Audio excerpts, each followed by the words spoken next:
नमस्कार, मी रौनक म्हात्रे. लोकल बंधन मीडिया चॅनलमध्ये तुमचं मनापासून स्वागत. तुम्ही कधी विचार केलाय का की निवडणुकीला उभे असलेले सर्वच उमेदवार भ्रष्ट असतील, त्यांच्यावर गुन्हेगारी खटले असतील किंवा त्यांनी तुमचं काम केलंच नसेल, तर तुमच्याकडे काय पर्याय उरतो? घरी बसून राहणं की नाईलाजाने कोणाला तरी मत देणं? नाही. भारतीय लोकशाहीने तुम्हाला एक असं हत्यार दिलंय ज्याचं नाव आहे NOTA. None of the above. पण दुर्दैवाने आपल्याला काय वाटतं की नोटा दाबणं म्हणजे मत वाया घालवणं. आज लोकल बंधन मीडियावर आम्ही तुम्हाला सांगणार आहोत की नोटा हे मत वाया घालवणं नाही, तर ती एक मोठ्या क्रांतीची सुरुवात कशी असू शकते. तुम्हाला वाटतं नोटा फक्त नावाला आहे? या काही घटना पहा. 2019 लोकसभा, गोपाळगंज बिहार, इथे तब्बल 51,000 मतदारांनी नोटाचा वापर केला. हा आकडा अनेक उमेदवारांना मिळालेल्या एकूण मतांपेक्षा जास्त होता. 2018 विधानसभा मध्य प्रदेश, इथे नोटाला पडलेल्या मतांमुळे अनेक बड्या नेत्यांचा पराभव झाला.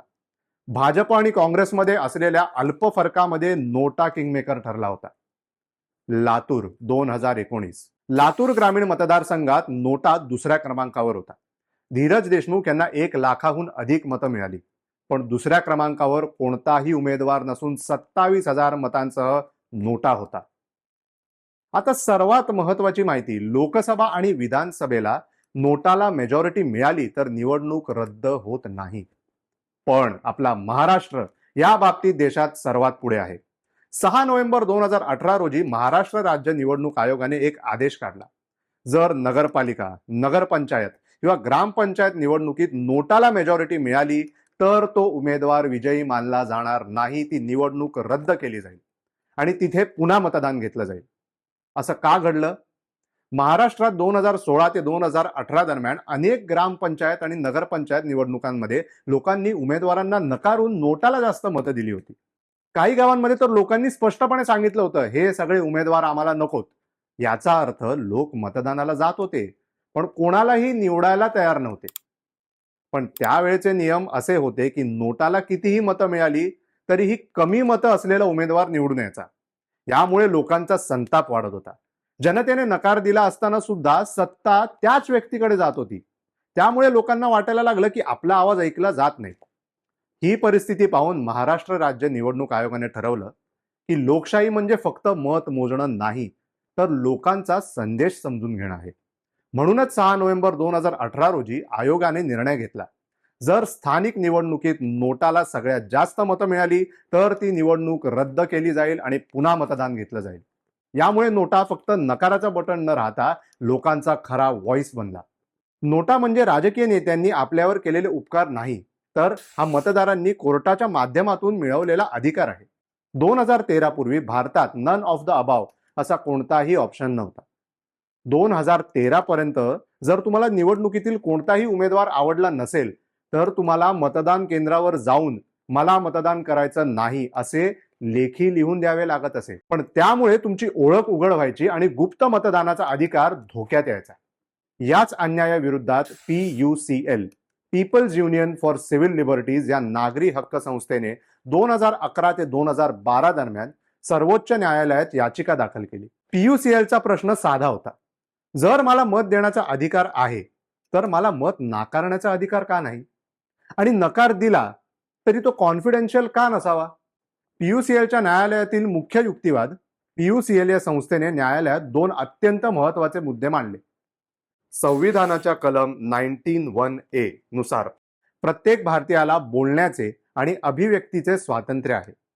PUCLने म्हटलं की जसे एखाद्या उमेदवाराला मत देऊन आपण आपले समर्थन व्यक्त करतो, तसेच कोणालाही मत न देऊन आपला विरोध व्यक्त करणं हा देखील आपला मूलभूत अधिकार आहे.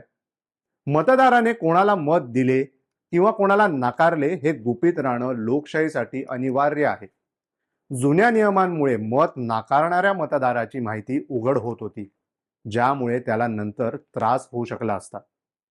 हा ऐतिहासिक युक्तिवाद ग्राह्य धरून 27 सप्टेंबर 2013 रोजी तत्कालीन सरन्यायाधीश P सथाशिवम यांच्या खंडपीठाने निकाल दिला की EVM वर बटन दाबणं ही केवळ एक तांत्रिक प्रक्रिया नसून तो नागरिकाचा आवाज आहे. न्यायालयाने स्पष्ट केलं की मोठ्या प्रमाणात नोटाचा वापर झाल्यास राजकीय पक्षांनी गुन्हेगारी पार्श्वभूमी नसलेले आणि स्वच्छ चारित्र्याचे उमेदवार द्यावे लागतील.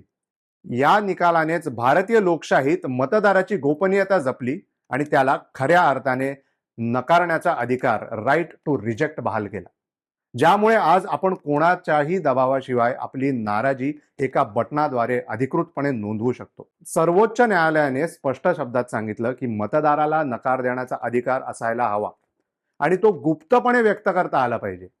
त्यामुळे देशातील सर्व निवडणुकांमध्ये ईव्हीएम वर नोटा बटन अनिवार्य करण्यात आलं. न्यायालयाचं सर्वात महत्वाचं निरीक्षण असं होतं की नोटामुळे राजकीय पक्षांवर दबाव येईल आणि त्यांना स्वच्छ चारित्र्याचे योग्य उमेदवार देणं भाग पडेल. म्हणजे नोटा हा केवळ निषेधाचा पर्याय नाही, तर राजकीय सुधारणांचा दबाव निर्माण करणारे लोकशाहीचे शस्त्र आहे. आज जेव्हा आपण नोटा दाबतो तेव्हा आपण कोणावर उपकार करत नाही, आपण आपला संविधानिक अधिकार वापरत असतो, जो नागरिकांनी कोर्टात लढा देऊन मिळवला आहे. भारताआधी जगात फ्रान्स, ग्रीस, बेल्जियम आणि अमेरिकेतील काही राज्यात नोटाचा अधिकार होता. भारत हा असा अधिकार देणारा जगातील 14वा देश आहे. शेवटी एक गोष्ट लक्षात ठेवा, राजकीय पक्ष तुम्हाला घाबरतात जेव्हा तुम्ही सोशली आणि पॉलिटिकली अवेअर होता. जर तुम्हाला उमेदवार आवडत नसेल तर घरी बसून राहणं ही लोकशाहीची हार आहे. त्यापेक्षा बाहेर पडा आणि नोटाचा वापर करून सिस्टीमला सांगा, आम्हाला तुम्ही मान्य नाही. तुम्हाला काय वाटतं? लोकसभेलाही महाराष्ट्रासारखा नोटा विजय तर निवडणुका रद्द हा नियम लागू व्हायला हवा का? कमेंटमध्ये हो किंवा नाही हे नक्की कळवा. माहितीपूर्ण व्हिडिओ तुमच्या प्रत्येक ग्रुपवर शेअर करा. व्हिडिओ आवडल्यास लाईक करायला विसरू नका.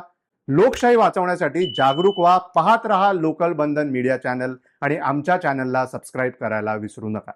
धन्यवाद.